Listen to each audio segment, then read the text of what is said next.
going to make something that's very perfect for the season. It's hearty, but promise ko it's easy. We are going to prepare something that the whole family will really love, especially yung mga mahilig sa seafoods. So, let's start making the Kusirika Seafood Chowder.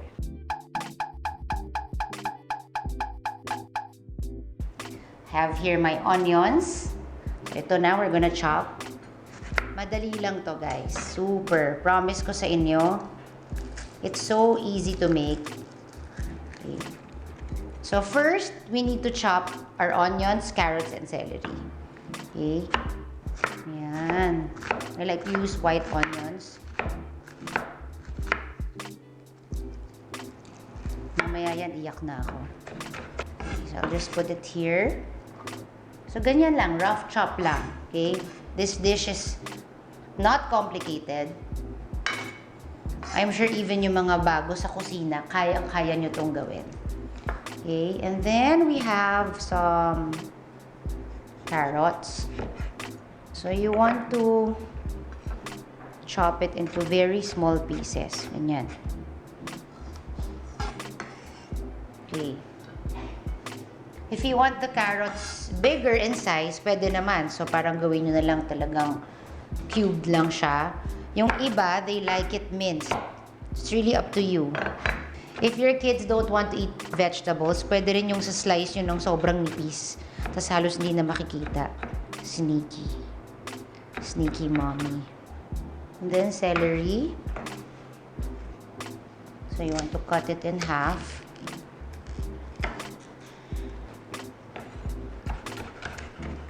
Favorite ko yung celery, lalo na sa juicing. But I have some friends na ayaw kumain ito. They don't like the taste. But for this soup, we'll be using it. There you have it. So we have our carrots, our onions, and some celery.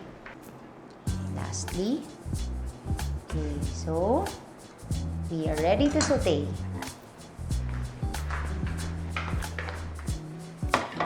so I'll just heat my pot. And we need some oil. Cooking oil. I'm gonna use olive oil.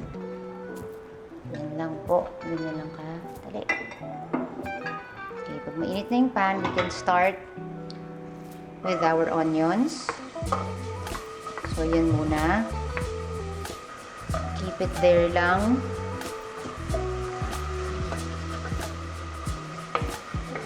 Until translucent or medyo clear na siya.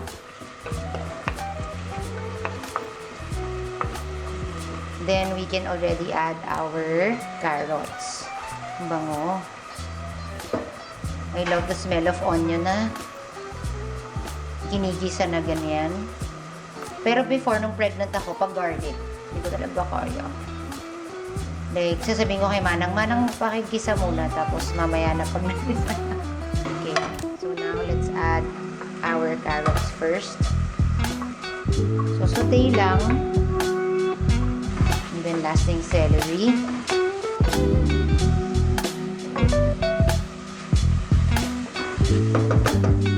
So you want to saute it for like a few minutes because you really want the flavor from the onions and the carrots. Okay, after let's add na yung celery.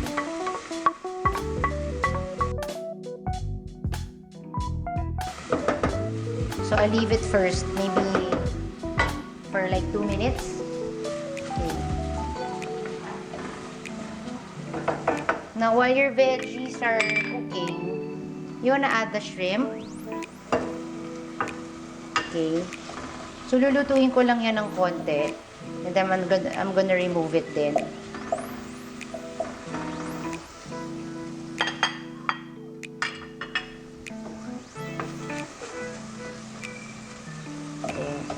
Just create like a small space there. Ayan, dyan muna siya. Ayan.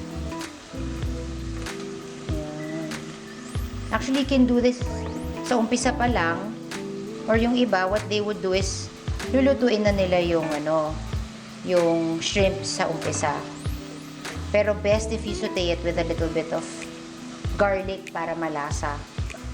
Also pala, kung sinikatip, do not throw away yung ulo ng mga shrimps ninyo o kaya yung the balat, because you can use it to make shrimp stock. How do you make it? You just saute the shells tsaka yung head sa garlic, onion, and then maybe you can also use some carrots tsaka celery. Tapos ang gawin niyo, you add salt, pepper, and then thyme. Boil it, and then after you can strain it. Or yung iba, gagawin nila, pagka gisa nila, they mash it muna. Tapos saka nila ina-add yung liquid and then they strain it. Yun yung shrimp stock nyo.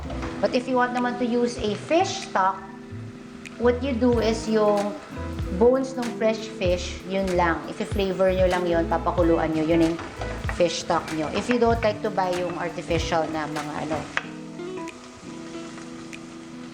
cubes or anything.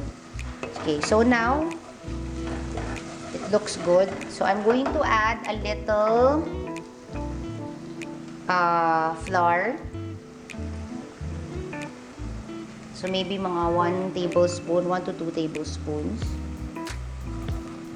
Yan. So para siyang magfo-form ng para siyang magfo-form ng paste, if you see. Make sure to cook it because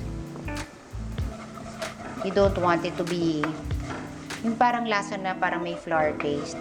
Yan. So pag medyo naluto na siya ng konting ganyan, okay lang yan if parang mukha siyang pasty. Now we can add our seafood stock. So again, I told you can use shrimp stock, fish stock. But this time, because I'm using tahong, mussels, and clams, ito po yung pinagkuluan niya. So ito yung juice, yung natural juice, o kaya yung pinagkuluan ng clams and ng tahong. So yun yung gagamitin kong stock. But again, you can use whatever you have. Ayan. You can use whatever you have at home. So, ganyan lang. Just add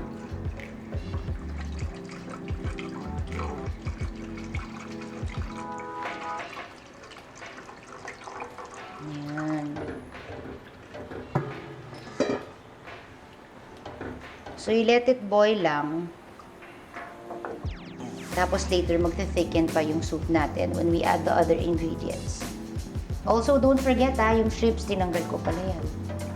Okay. Pag nag-start na siya mag-simmer, I'm going to add the potatoes na. Yan. Perfect na. So, we'll add the potatoes. So, this will make your soup chunky. Sarap. Okay. So, just wait for the potatoes to cook. Then, we'll add the other ingredients. So, I'm gonna add a little turmeric. You can also use the fresh one if you like. And then a little pepper. And then salt later na. You know why? Kasi diba minsan yung seafood stock maalat na. So we will check later. And then thyme or herbs that you like. So I'm using the dried thyme. Tapos what you do, huwag nyo lang lalagay basta yung herbs dyan. Ang gawin nyo, rub it against your palm para mas lumabas yung natural oil niya. Mas lumabas yung aroma. Or you can just do this. Yan. Yan. You can also use fresh if you like.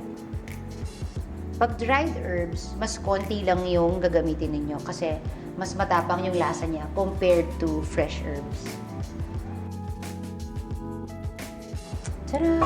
Yan. So, now I'll add my shellfish. So, you can also use fish fillet. Again, I'm gonna add the shrimps later.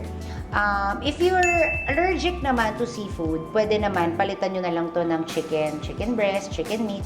Tapos yung stock, gawin nyo na lang chicken stock. So, but now I'm going to use yung halaan or clams and yung tahong or yung tawag natin mussels. So, ito po ay nalinis ko na. So, it has been scrubbed. Tinanggal na rin yung beard or the hair. So, better if you do this in advance para hindi kayo matatagalan mag-prepare. And then, add ko na yung cream. So, just a little bit. And then, hantayin ko lang na medyo kumapal ng konti yung soup. Smells good. So, our seafood chowder is done. Now, for my last step, just get a little bit of butter. So, konting butter lang. Ayan. And then, mix ko lang siya doon.